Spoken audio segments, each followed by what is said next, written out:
جیسے ہم کہتے ہیں کہ جو میراث کی جو آیات قرآن میں اللہ تعالیٰ نے بیان فرمائی ہیں، تو استاذ ایک سوال تو ملحدین کی طرف سے بھی پیش آتا ہے نا کہ اللہ تعالیٰ نے اس کو اس طریقے سے بیان کیا کہ دیکھو آج تک کوئی اس کو صحیح طریقے سے سمجھ ہی نہ سکا۔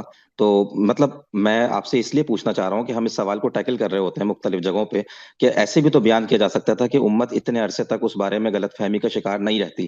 یا مثال کے طور پر استاذ، یہ جو فقتل المشرکین حیث وجدتموہم کی آیت ہے، اس سے ہماری امت نے اکثر مقامات پر تو ان تمام آیات کو ہی منسوخ کر دیا جو آزادی مذہب کی یا آپس میں کوئی اتحاد کی یا دوسروں کو تبلیغ اور دعوت کی آیات تھیں۔ تو ایک سوال تو پیدا ہوتا ہے، معاذ اللہ اللہ کی طرف لوگ سوال کی نسبت اٹھاتے ہیں کہ جو قرآن دینے والا تھا اس نے چیزوں کو کیوں نہیں اس درجے میں واضح کر دیا کہ آپ اتنے بڑے مشکلات کا شکار ہو گئے اور نتیجے کے اعتبار سے آپ وہیں کھڑے ہیں کہ دین بھلے محفوظ ہے لیکن اختلافات شدید ہیں۔ یہ اس موضوع پر گفتگو کا صحیح اصول ہی نہیں۔ انہیں یہ دیکھنا چاہیے کہ جو چیز واضح کی جا رہی ہے وہ واضح ہے یا نہیں۔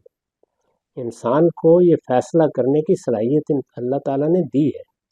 آج جب اس کے سامنے ایک چیز بیان کی جائے تو کیا وہ ایسی واضح تھی یا نہیں، یہ اس کو دیکھنا چاہیے۔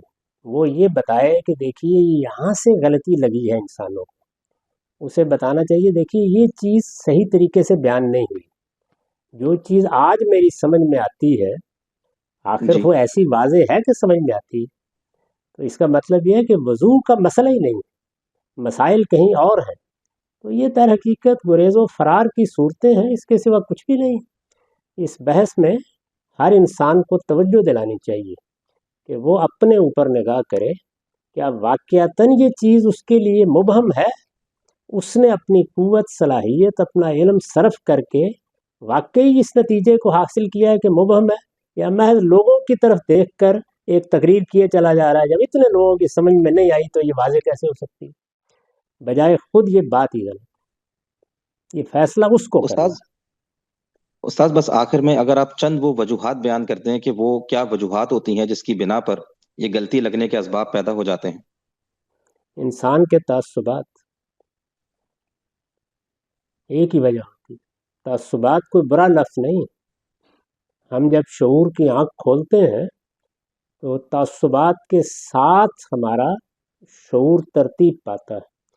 یہ اس وقت جو ابھی گفتگو ہو رہی تھی وہ بھی جی دیکھیے کیا چیز ہے۔ یہ جو سوالات مجھ سے کیے جا رہے تھے، یہ سوالات یہاں کسی برے معنی میں لفظ تعصب نہیں بول رہا، علم جی کی روایت تعصب پیدا کر دیتی ہے۔ جن چیزوں سے ہم صدیوں مانوس ہو جاتے ہیں ان سے ہٹ کے دیکھنے کے لیے تیار نہیں ہوتے۔ ایک ہی لفظ ہے، اسی وجہ سے میں نے جب بھی اپنے اداروں کا یا اپنے کام کا تعارف کرایا ہے تو یہی ایک لفظ استعمال کیا ہے، تمام تعصبات سے بالاتر ہو کر۔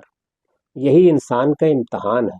اسی لیے میں نے عرض کیا کہ علم کا امتحان یہی ہے کہ جب کوئی نئی بات آپ کے سامنے آئے تو پرانی بات کو اٹھا کے پھینک دیجیے اور پھر نئی بات کو سمجھیے۔